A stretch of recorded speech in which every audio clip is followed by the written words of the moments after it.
This is the Big O Show. This is the Big O Show.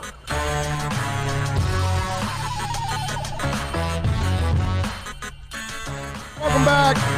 I promised you we're going to talk to Max Starks, of course, absolute stud in college and the NFL, played the position of offensive tackle at a very high level, and I've had him on in the past, always a great guest, and now in draft week, it is an honor to have Max on to talk a little football. Max, hope you're doing well, hope the family is safe in this crazy-ass time, my man.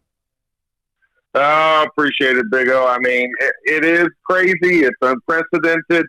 But, you know, knowing the strength and resiliency of this country, I mean, we will get through this. We will overcome it, and we will come out better than it. You know, and we will adjust to the new normal. Yeah, yeah, you're right. You're right about that. You know, overall, because, you know, Max, you're always going to have a couple of idiots in life, in anything that we do. So we're going to have a couple of people that don't follow the rules. But I got to say, I'm super, super proud of our country overall because I think most of us have respected it. Most of us have cared for each other. That's what I'm seeing. I like that part of it. And you're right about us as a country. We are bouncing back, and those are the things that we're showing in the process. Yeah, I mean, you know, there's always going to be outliers, right? I mean, that's why you have freedom of speech, freedom of opinion. And as the old adage goes, as people have elbows and other holes, so will they have opinions. So, you know, you can't help everybody, but for the most part, everybody's good. The majority is good. Dude, I'm going to steal that freaking line, bro. Oh, that is so good. That is so good. All right, Max. All right, let's get into the nuts and bolts of it all. You know the Dolphins have got like 7,000 picks in this draft. Yeah, fire sale of 2019. Yeah. Smart. to me, it was really. I love what they've done. I think they're building it through the draft and through youth, and I think that they're finally, because we always had GMs that wanted to buy the shiny little objects in free agency, and you know, free agency is where you overpay every single time because that's where players want to get paid, and usually you overpay because you're making all your mistakes in the draft. Now I think these guys are doing it right, but they're at 5. First of all, before I ask you about a position you know inside and out, at 5, do you like Tua? Would you take a chance on Tua because of his injuries? Do you like Herbert? Does he not convince you?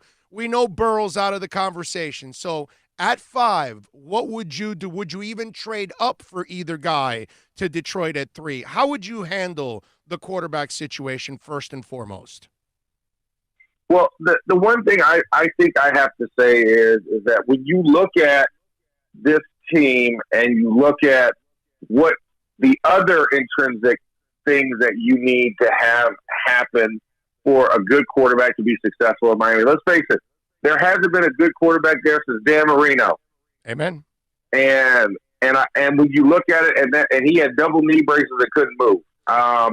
So, I mean, when I look at this team, I want somebody that not only is young, I need the athleticism, I need the trust that he can handle not only this team, and I think Brian Flores is a good guy for this job, but you have to also handle the how do we put this?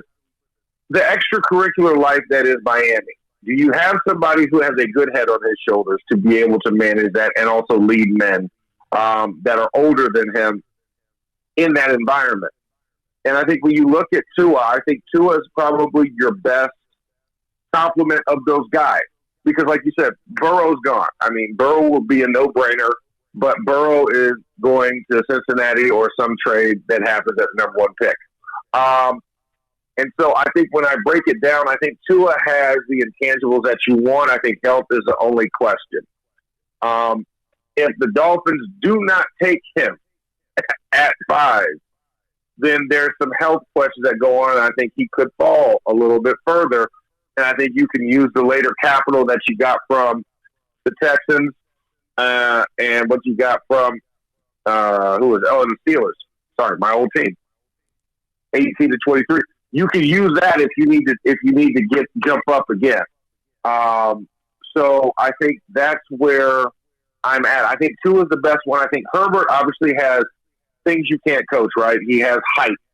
He has the power in his arm. And those are things that you can't coach. I question the accuracy, and I question the system from Oregon a little bit. And then I think the other guy that we're not talking about, I think you have Jalen Hurts and Jordan Love who are out there who I think are more of your 18 and 23. So if you don't like Tua at 5, I think you can go find them. I think you can find yourself a starting quarterback that's athletic, that's skilled in the mid part. So I think whoever your top guy is, if it's not Tua, then you go for your best at the position. I think you need an offensive lineman. It's you go with that guy, and I think you can either get, depending on what the Giants do, you can get Wirfs, Wills, Thomas. pick your poison, right? Becton. You can pick any of those 4, and you'll be fine. And you can still get a quarterback in the first round with your later picks, or combo up those last 2 to jump up to the mids if you feel there's a run on QBs. But if you don't like Tua, I think I'm not sold on Herbert personally. But I think Love and Hurts are the other 2 that I like, just because I've watched Love for over the last 2 years. I've called his games. I've watched him. The kid is impressive, especially under Matt Wells the year before.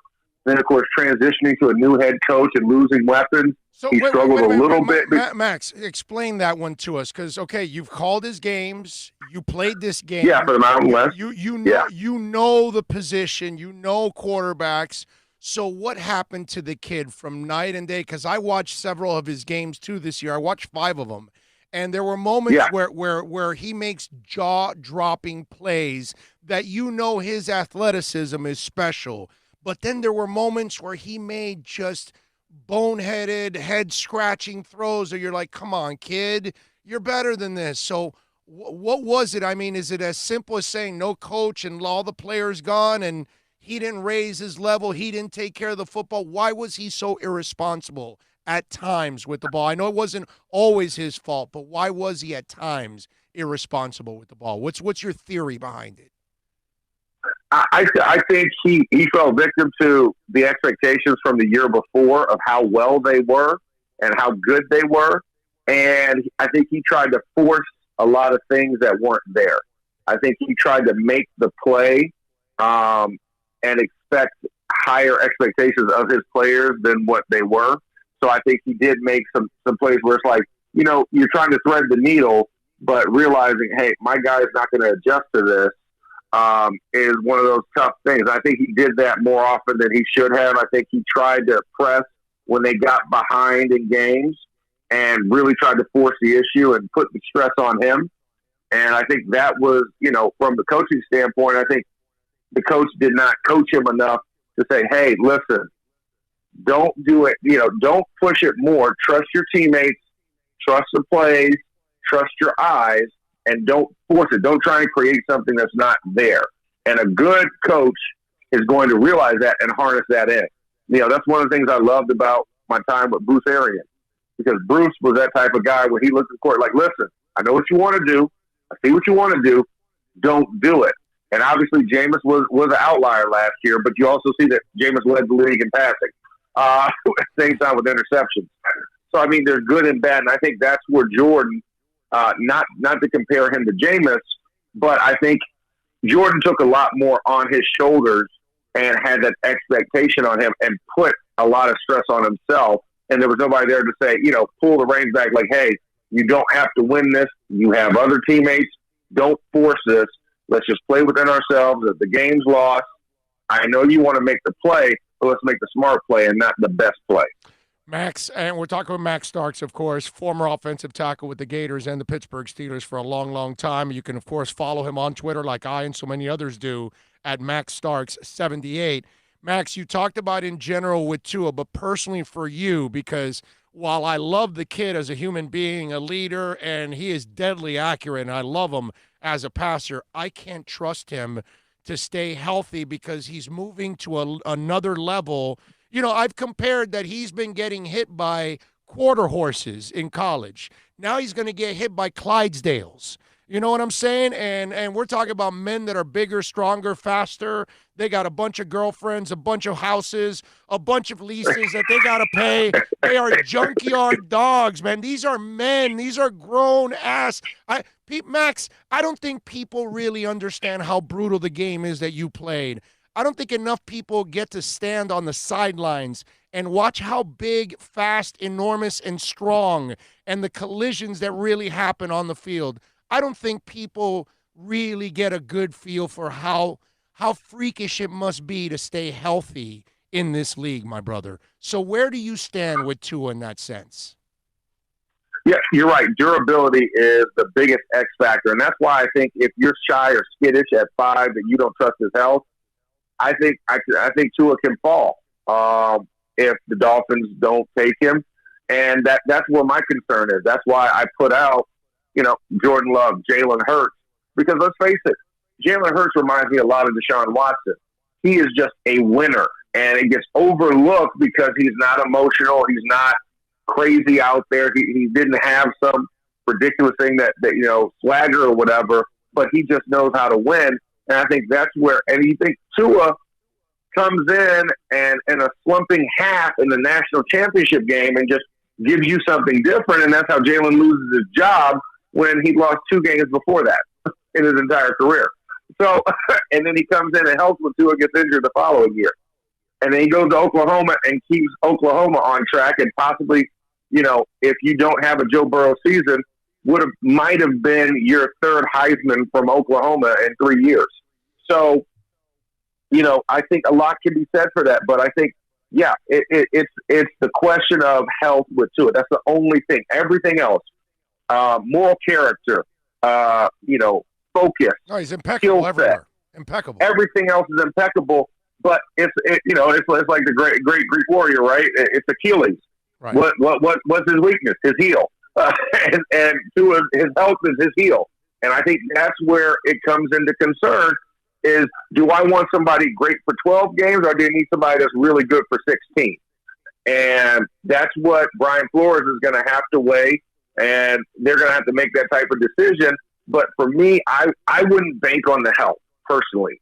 Right. I wouldn't want to bank on him being healthy all of a sudden when he gets to the league. Because like you said, BSF, big, strong, fast, when you get to the NFL, decimates health. And you play with a new 100 every single week as far as health and percentages. Hey, listen, this 70% is my new 100 right now because we just played the Ravens last week. That's kind of how your mentality has to be. And Tua just hasn't shown me a healthy year to say that he's going to be any different. Yeah, no, I'm with you. So you're of that theory, like I am, that if you're an injury-prone player in college, you'll be an injury-prone player in the pros. Was that your experience with other guys that you saw that had that kind of track record? Yeah. Okay. And even for me, I was a healthy player in college. I had 1 ankle sprain in college. And then you get to the NFL, those become a lot more exacerbated. I mean, I had, 4 knee surgeries and a neck surgery in my 10-year career. So, I mean, I think that's where it makes it really tough to stay healthy, and he's at quarterback where they want to hit you. Now, granted, I watched a guy by the name of Kyler Murray out here in Arizona last year, who I thought was going to get destroyed. Me too. He knew how to fall. He knew how to take a hit. He knew how to avoid the hit, how to peel off some of that steam. But I don't think Tua has that skill set like Kyler, because Kyler played baseball. So you learn how to slide. You learn how to move, how to manipulate your body a little bit more. And I don't think Tua has that. So I think that's where it's tough. I'm not going to put him in the RG3 category where he was like a sprinter, so he didn't know how to fall, didn't even know how to slide. But I think Tua is just a guy that plays a very physical brand of football, and it's going to hurt him. Okay. All right. So, Max, I've been saying for a while, stay away from quarterback at 5. I'd rather have a big nasty. This is a good draft early on for tackles. I love a couple of the tackles that are coming in. I've been a Tristan Wirfs guy at number 5. So give us Max Stark's top 3 guys that if Miami is going to go tackle at 5, and all of them are available. Let's say Detroit and what's it called? Who's at 4 now? Giants. The New York Giants. Right. So let's say those two teams did not take offensive linemen. They're all on the board. Where does Max Starks go? Who is his number one tackle on the board? My number one tackle on the board, here's the thing. So this year's tackle class, it's pick what your favorite thing is. And that's kind of what you have a guy for everything that you can like. You know what I'm saying? It's like going to Vegas. It's like, what is your favorite game to gamble on? You can find it. And I feel like with the offensive tackles, it's the same thing. What's your favorite thing to gamble on? And you can get it in this year's draft. The talent and the separation is literally by preference. I think Wirfs is a very, very strong right tackle. I think he has the footwork. I think he has the explosiveness to be a great right tackle. Do I think he transfers well to the left? Yet to be seen. I don't trust it right now. Can he grow into it? Eventually, yes. But I think he's a very strong right tackle. The history with Iowa offensive linemen, they're always good, but they're not great at left tackle. Because I remember a guy when I came out by the name of Robert Gallery that lasted all of 3 series at left tackle in his entire career. Yeah. And they thought he was the next coming of Tony Baselli. So I don't trust him at left tackle, but I love him at right tackle and possibly a guy who could swing in and play guard if you needed him to, if you had somebody that you like more tackle. Jedrick Wills, I think, is a bona fide right tackle for sure. I think he's very strong. I think Andrew Thomas might be your best bet at left tackle. I think Mekhi Becton might be a little bit too big for this era of NFL football left tackle.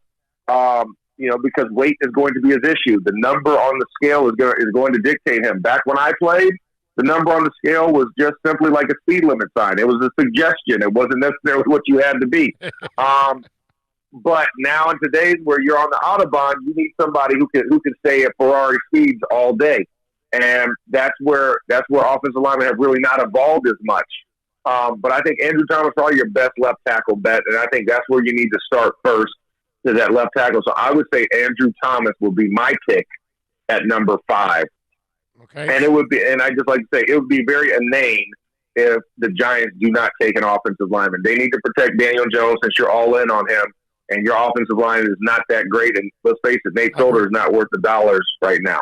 Yeah. No, I agree. I agree with you. Now, if Miami goes quarterback at number 5, Max, those guys you're talking about will probably not be available at 18.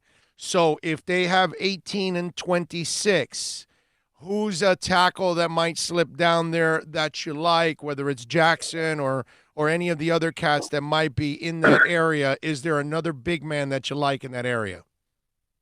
Yeah, I think Jackson out of USC is probably a good choice. Also, Isaiah Wilson, even though he's a little inconsistent for my like and my taste, I think both of those guys will be available at 18 and possibly 23. And then, I mean, after that, it's a crapshoot. What do you know about the Cleveland kid from Boise State, Ezra Cleveland? What do you know about him? Cleveland, I like Cleveland. I think he's very athletic, but when I look at Cleveland, I think he has to be in a zone scheme versus a man scheme, and so that's where I think he's better fitted for your outside zone, on the angle, not a gap scheme type of guy.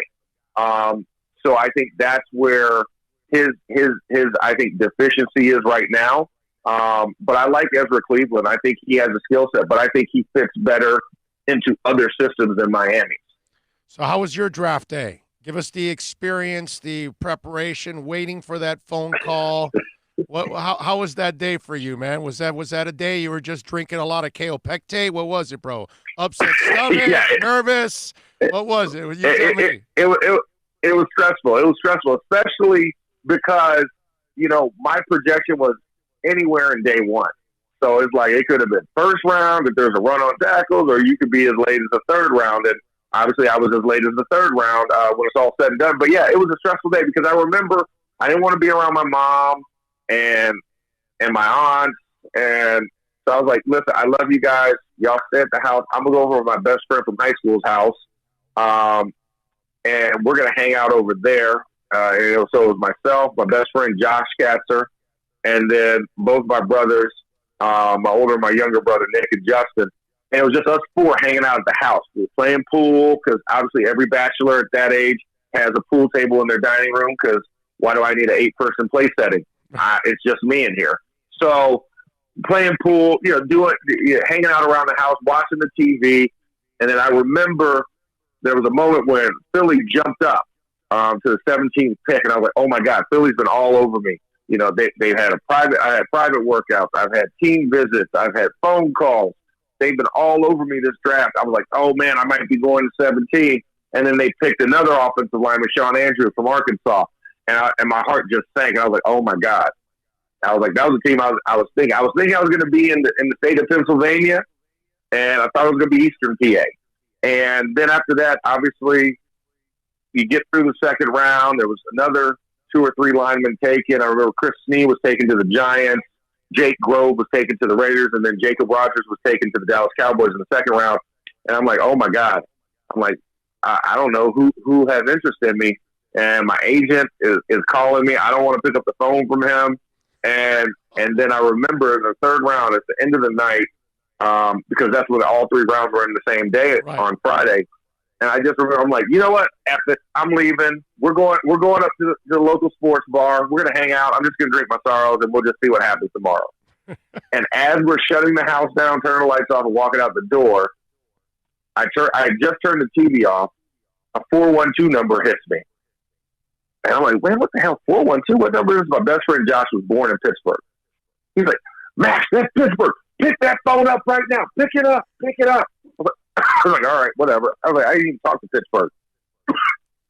Typical. And I pick it up, and they go, hold, Coach Coward's making a decision. I'm like, what? Why'd you call me then? Why'd you call me if you're making a decision? I'm like, what is this? I found the phone, and Coach Coward, and I was like, hey. He's like, Starks, how do you feel about playing in the snow? I know you're from Florida.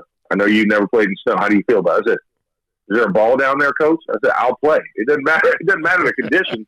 I was like, I play football. He's like, well, good. You don't have a choice anyways. You're coming to Pittsburgh. Congratulations. Nice. And I turned on the TV, and it showed me being drafted by Pittsburgh. And it was crazy because I didn't meet with Pittsburgh. I didn't talk with Pittsburgh. Coach Coward showed up at my pro day. I got on the scale and weighed in. I turned around to the crowd in the weight room. All I see is his chin and him nodding up and down, and then he disappeared.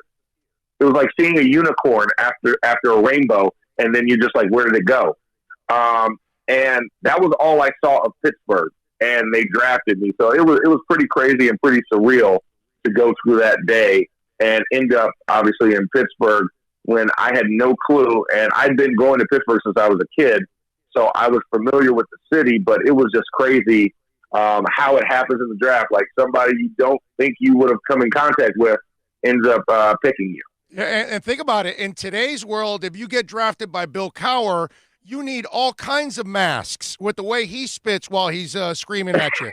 So, yeah. I mean, Bill Cowher would be affecting he's not COVID-19 world. friendly. Yeah, he's not coronavirus friendly, Bill Cowher. No. Now, yeah. One more thing before I let you go, Max.